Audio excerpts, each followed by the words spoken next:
Cool. So, are there any sci-fi fans in the room? Any folks who like to dream? Cool. So you came to the right place. Yeah. We're going to be doing a little bit of time traveling today. We are time traveling millennials, so we have paper. Yep. And we're going to be...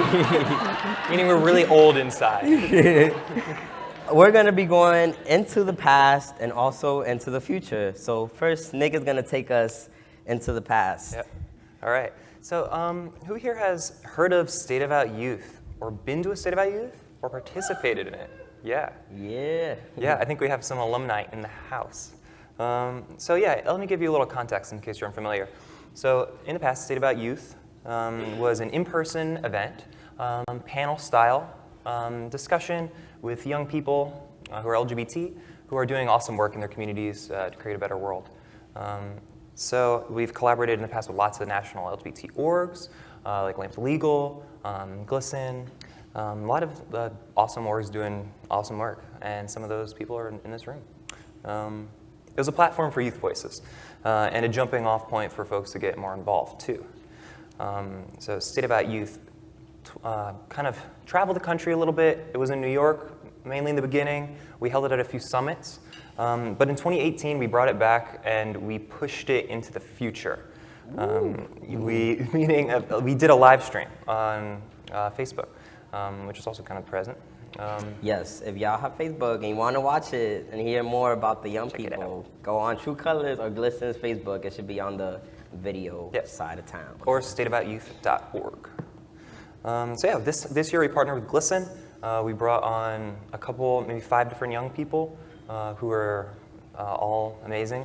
And it was more monologue style. It wasn't a panel discussion. It was kind of sitting, facing the camera, sharing dreams for the future, and talking about how each of them is contributing to Protopia, which leads me to my first question, Maddox. Dun, dun, dun. For everyone in the house, what is Protopia? What is it? Can you just tell us already? I will let you know. So first, I will start by saying that, you know, society is so fixed on binaries that it's even projected in how we can imagine or think about the future. We're giving dystopias, which is just a doomed, scary future. I think sometimes sounds like capitalism, but that's just my opinion. And then we're given utopia, which often sounds like a fantasy, far-fetched future. So Protopia is in the middle of that, and it exists to dismantle those binaries in the ways that we can imagine the future. Protopia puts us in the mindset that we can actually shape the future, and we are the leaders of that change.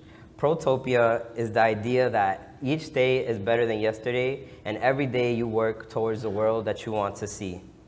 So that is Protopia for you. Welcome to Protopia. So how did you connect Protopia to State About Youth? So first, it's been a little journey. When we first started the project, I wanted to bring in a little spin on things and wanted to bring in an artistic side. I'm also an artist, so sometimes I do performance art, and I embody this character named Alien Shift, who's not from this planet Earth, is actually from Protopia. So they are able to see things in a way that sometimes we on Earth we're living under these conditions, so we can't see them. So Alien Shift comes to kind of show us things differently. And some tailoring happened, and I happened to come across this quote, coincidentally at the same time, by Walida Imarisha. I hope y'all are ready for this quote, because it's really powerful. The quote is, "All organizing is science fiction. When organizers imagine a world without poverty, without war, without borders or prisons, that's science fiction. Being able to collectively dream those new worlds means that we can begin to create those new worlds here." Just take a second to let that hit you. So we were using sci-fi as like this vehicle, as this channel to be able to see things in that way. Also bring in a little bit of Afrofuturism, being able to see things outside of just survival. Like what else can we do and imagine outside of just being able to survive? So sci-fi helps us do that. It helps us, for me, as a visionary, to bring those visions to our consciousness and reality. And using the mindset of Protopia to get us to that world. A world where LGBTQ people are free to exist and are breaking the concepts of gender and sexuality and making the rest of the world question that.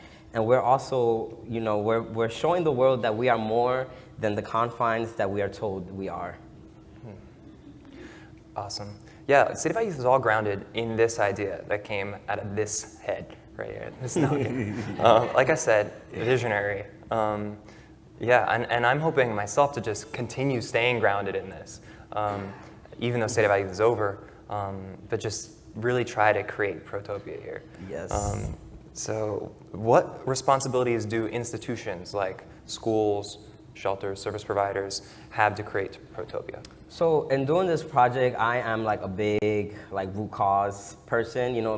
I've said this before, but like Angela Davis, she defines radical as just pulling something from its roots. That's what radical means, and I like to embody that word sometimes. So I realized that schools have played a large role into the inequality that LGBTQ people face, because I feel probably everybody in this room except maybe Gavin has gone through the school system, and that's the place that we all go to get indoctrinated and programmed for the rest of the world.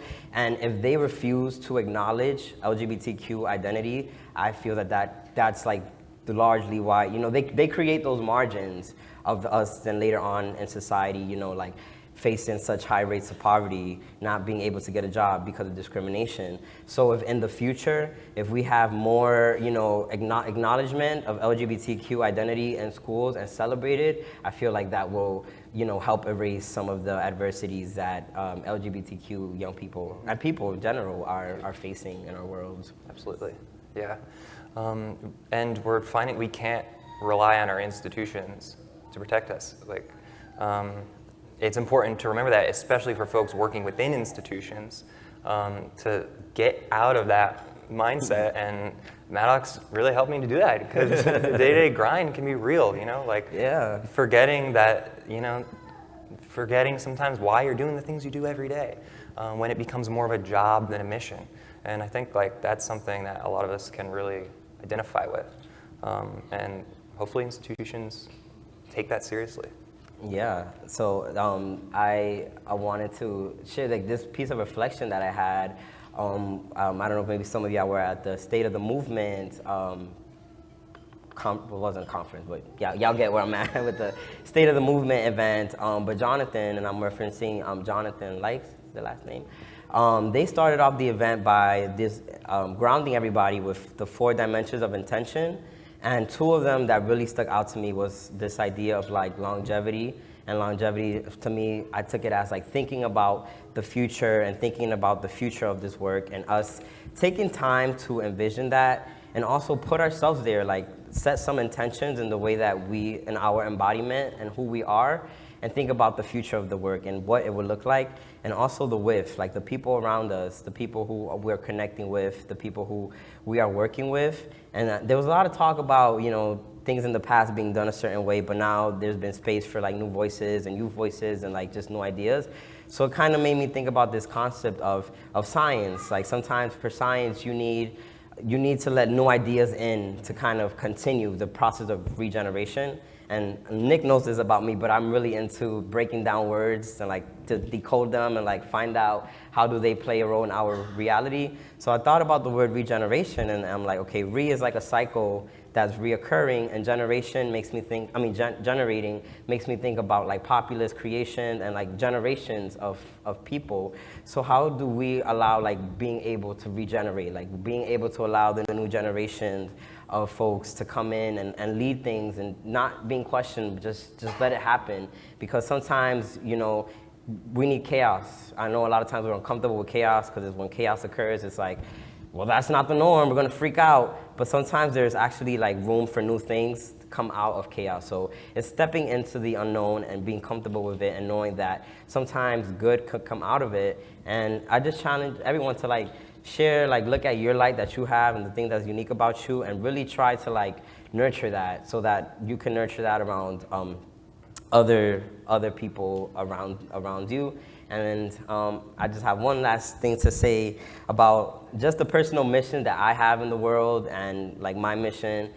Sometimes I'm a sidekick to Alien Shift, is really to just shift the way that we think about things, the way that we view each other, like the way that we view trans people. You know, I think that a lot of times we don't spend a lot of time looking at the magic that we truly are. Like, we're able to manifest our existence. We are like really magical, resilient beings, and even at being queer, like we're making society question gender, we're making society question gender and sexuality. A lot of times we just spend so much time focused on like the marginalized constructions that we don't spend enough time looking at our magic and our resilient spirit. So I just want to, you know, really continue to push that mission and to shift the dominant narratives around the issues that surround us. So thank you. Thank you.